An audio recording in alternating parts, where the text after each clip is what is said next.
fit call, everyone's okay out there? Yeah. Everyone's come through fine. We've a big group over at the moment. The guys that were in Portugal came over us as well, so everyone came through the captain's room from what I could see. Still a few boys out there, but yeah, all good. So at the moment, Noah join up with the squad? Yeah, Roman joins up. I suppose Tig is progressing well. I think he ran today. Roman was obviously on the Emerging Ireland tour with us. He was in with us for a few games over the autumn as well. He was in with us match day a few times. He hasn't been away from home, so I suppose an opportunity for us to get him in and to get him used to the scene and used to the setup. What was it like there on the pitch? I was just watching some of the players warming up and they were sort of talking about the pitch and the standards. Was there anything said? Well, the pitch looks amazing. It's fantastic. Roof is closed, so it's pretty dry out there. A little bit greasy on the grass, but nothing that would affect the ball, I think. And we've had 2 good weeks of preparation. So the boys are in a good place. There's probably a little bit of nerves there as they head into a big game, as there always is. But they feel very good. We've trained really well with some various sessions, but 2 really big sessions in the last week and a half, and we've seen a lot of progress, I think, as well from guys from the autumn into the Six Nations. So guys are in a really good place with good clarity, and we're just looking forward to the game now.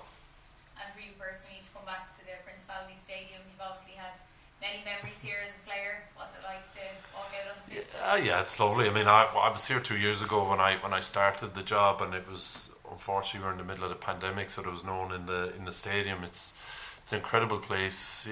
We were even talking about the warm up with the choirs singing. The atmosphere is almost building in the warm up, and when the roof is closed, then it's something different, which is probably. We had it in France last year in Stade de France.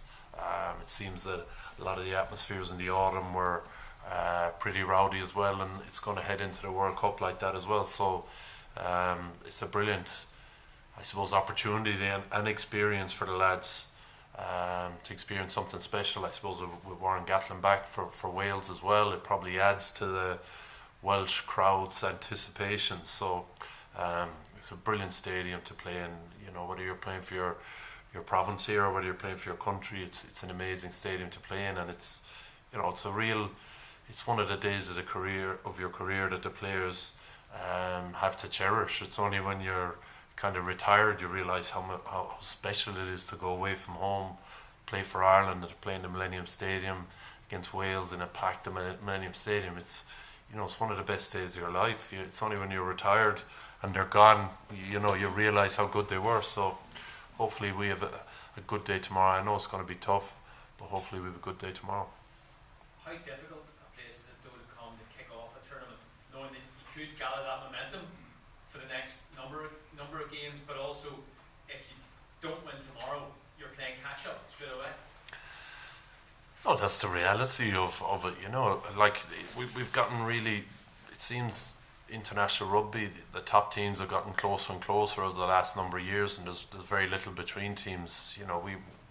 We had a good autumn, but it could have been a disappointing autumn as well, but for a few points here and there. So I've no doubt tomorrow will be a tight game as well, and but we're in a good place. We've good clarity on what we're doing. Players, there's real good leadership and ownership in the group. So they're in a good place to put out a good performance tomorrow. The World Cup is looming. How important is it to maybe have that in the mindset, but not necessarily focus on it, and instead pinpoint the Six Nations over the next month and a bit? Yeah, I think Andy always has it in the back of his mind, probably. And we sit down and we have meetings where we discuss it and we try and plan for it a little bit, but there's no real value in us, apart from sitting down and discussing it during those periods. There's no value in us looking beyond the next game. That's where we get better, by being next game focused, being focused on putting out a good performance, and then learning from it. win, lose or draw, we have to learn and get better every game. And if we do that, well, then we'll be in a good place heading to the World Cup. I don't think preparing for a game in the Millennium Stadium and thinking or talking about the World Cup does anyone any value. You mentioned Warren Gatland there, Paul. Just how much of an edge does it give? You know, you played under him as well. How much of an edge does it give the whole group, not just the coaching staff, the players, that he is back?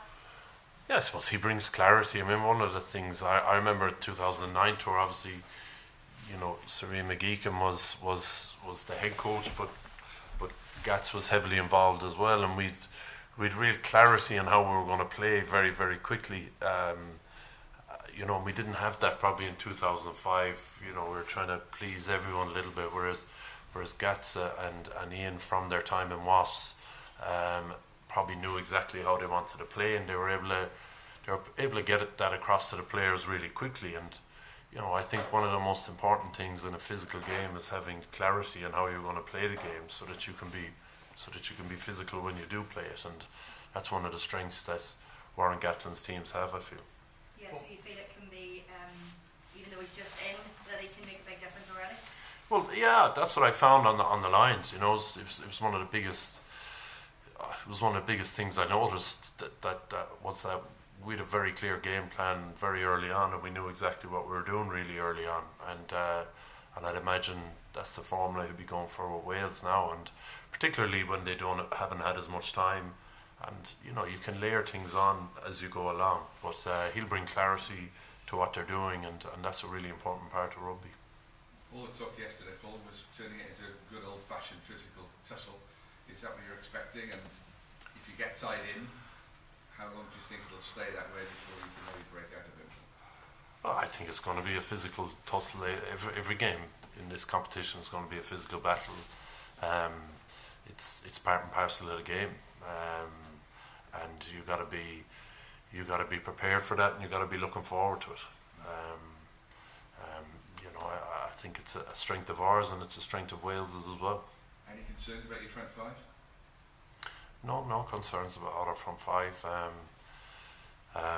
You know, a lot of players that have been, I suppose, playing really well, have been injury free for a while now, performing really well. So we're looking forward to seeing the boys out there. Paul, you can't be those favourites. Are you comfortable with that? Yes, I suppose we talk about it a little bit, but and maybe it was something that maybe it was something back in our playing day, my playing day. Anyway, we try and run away from. I think these guys, it doesn't bother them either way. They're probably happy to be world number one, but more focused on getting better really than remaining world number one. You know, I think you could go back a place or two and improve as a team, and that's what we'd want. So even though we discuss at the odd time favouritism and what that means, there's a focus on getting better in the group. That's all you see with the Irish players. You know, whenever you go around the provinces and you chat to them, all they're focused on is getting better and improving and how to make the team better.